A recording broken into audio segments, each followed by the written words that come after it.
O desembargador eleitoral José Rodrigo Sade, indicado por Lula, mencionou repetidamente a palavra abuso e fez exatamente o que o PT esperava dele. Votou pela cassação do mandato do senador Sérgio Moro. Olá, eu sou Ricardo Reman e sejam bem-vindos ao canal Simplesmente Fatos.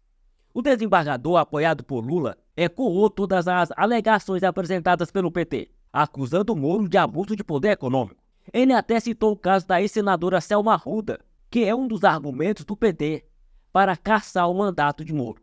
No entanto, o relator do caso, o desembargador Luciano Carrasco Falavinha, rebateu prontamente, destacando que o colega ignorou algumas situações mencionadas em seu voto, incluindo uma situação de inelegibilidade não prevista na Constituição ou na lei.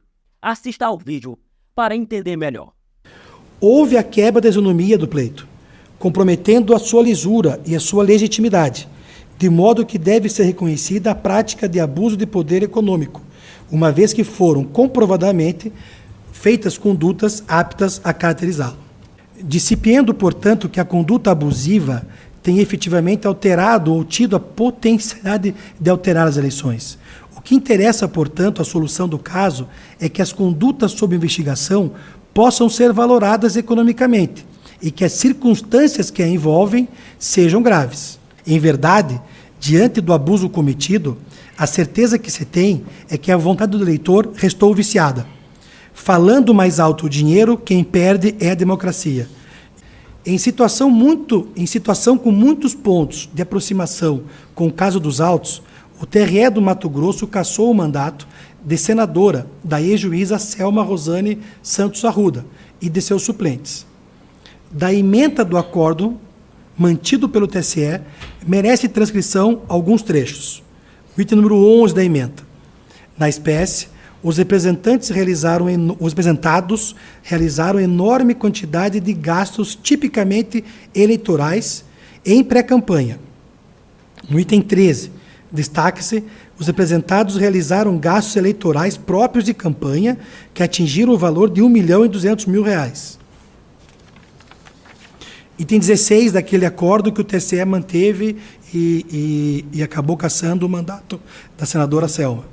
A utilização excessiva de aportes financeiros em desacordo com normas relativas à arrecadação no valor de R$ 1.200.000, quantia que corresponde a 72% das despesas efetivamente declaradas, revela a prática de abuso de poder econômico.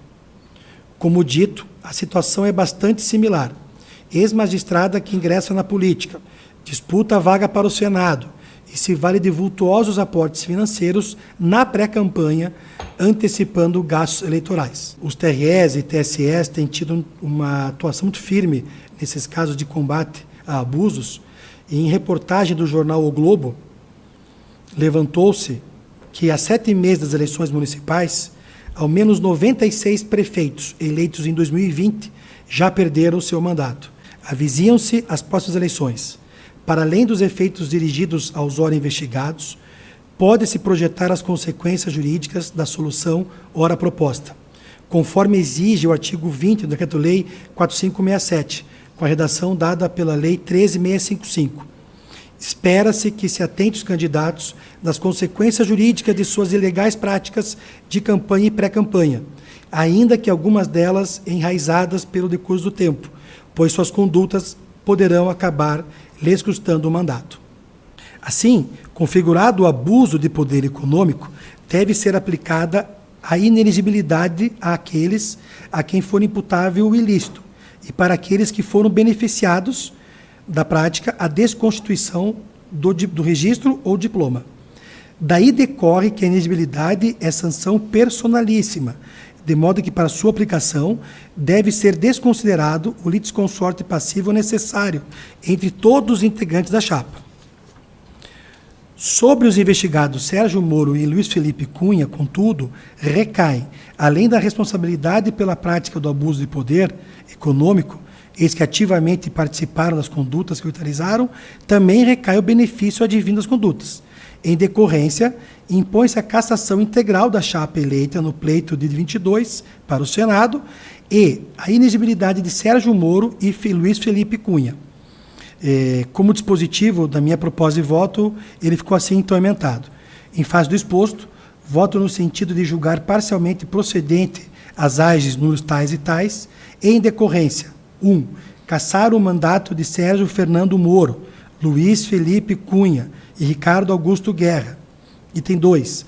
Declarar a inelegibilidade de Sérgio Fernando Moro e Luiz Felipe Cunha por 8 anos, contados da data da eleição de 22, na forma do artigo 22, inciso 14, da LC 6490. E 3. Determinar a realização de novas eleições, que devem ser convocadas após a verificação do transjulgado nesta instância ou com proferimento de decisão pelo TSE, em eventual recurso ordinário dessa decisão, que confirme ou determine a cassação do mandato. Como voto, presidente?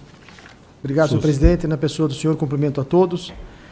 Há razões bastantes, senhor presidente, para a manutenção do meu voto, apesar da divergência lançada pelo doutor José Rodrigo Sade.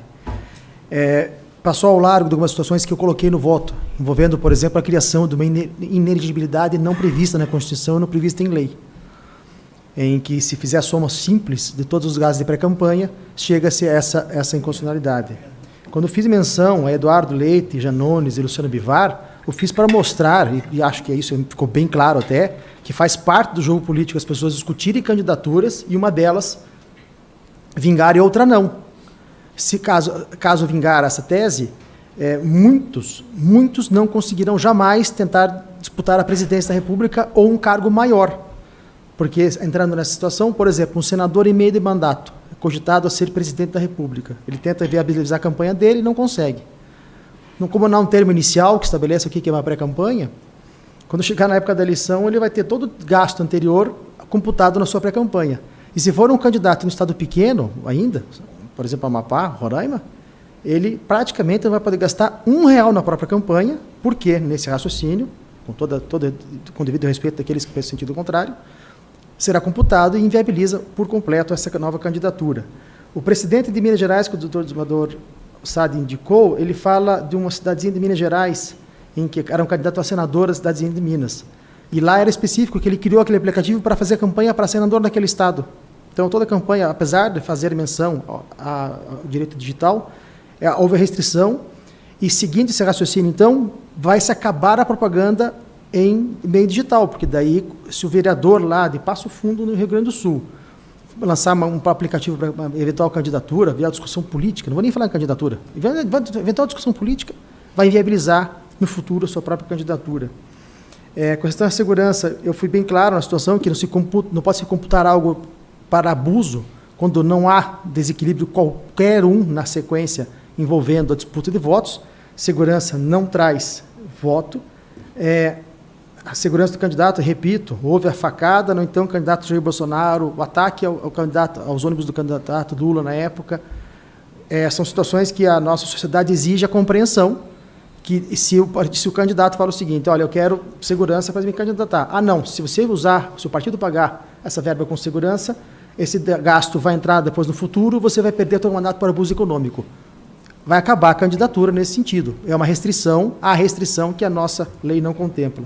Por fim, deixei bem claro, senhor presidente, naquela situação em que a justiça comum não pode dizer o que é propaganda eleitoral, o que não é.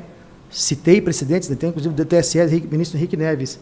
Então, o acordo do Podemos, e aqui é uma situação diferenciada, em que o acordo foi feito depois que o investigado Sérgio, acho que o investigado Luiz Felipe, já não estavam mais na agremiação, dizer que aquele ato jurídico pode comprovar a propaganda política de pré-campanha, vai fazer uma transferência de uma competência que nós temos, e é exclusiva nossa, que lá a Justiça Comum não pode fazê-lo.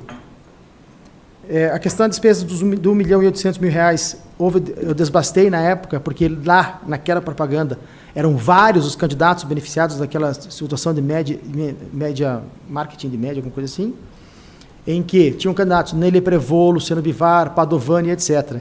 Então, por isso que eu mantenho aquilo que decidi. E repito, senhor presidente, aquilo que já falei antes, com todo respeito ao doutor Desembargador Sade, o caso Selma Arruda não se aplica em nenhum momento aqui. E vou até citar o item 8, que da própria emenda, citada pelo desembargador, do Dr. Sade, que fala que a realização do suposto autofinanciamento de Selma para ela mesma, somado às despesas que ela fez, é que deu ensejo ao excesso. Era um dinheiro que ela deu para a campanha, que ela utilizou para a futura, era só candidatura ao Senado, ela fez propaganda, material de campanha mesmo, anterior à campanha. Por isso é que eu entendo, e com todo respeito, repito, não se aplica aqui ao caso. Esse caso aqui, ele extrapola a mera aplicação do precedente, extrapola a mera aplicação de uma soma, sob pena de viabilização de qualquer candidatura futura. Utilizando o regimento para usar a palavra, agradeço ao presidente e é o que tinha que dizer. Rodrigo Sade conquistou seu lugar no Tribunal Regional Eleitoral do Paraná, graças ao apoio de Lula e do grupo Prerrogativas, advogados ligados ao PT, que enfraqueceram os avanços jurídicos da Operação Lava Jato no combate à corrupção. O desembargador, na ânsia de cumprir a missão, ignorou até mesmo o histórico de ameaças que Moro enfrentou, considerando as despesas com sua segurança como gastos de campanha, abraçando o elemento mais perverso da ação. O desembargador ignorou o fato de que quanto mais ameaçado o candidato, mais ele será prejudicado, pois sobrará menos dinheiro do seu partido para outras atividades. No entanto, o mais importante é que, para Sade, a missão foi cumprida. Ele atuou de acordo com as expectativas do PT, mesmo que isso tenha gerado controvérsias e questionamentos éticos.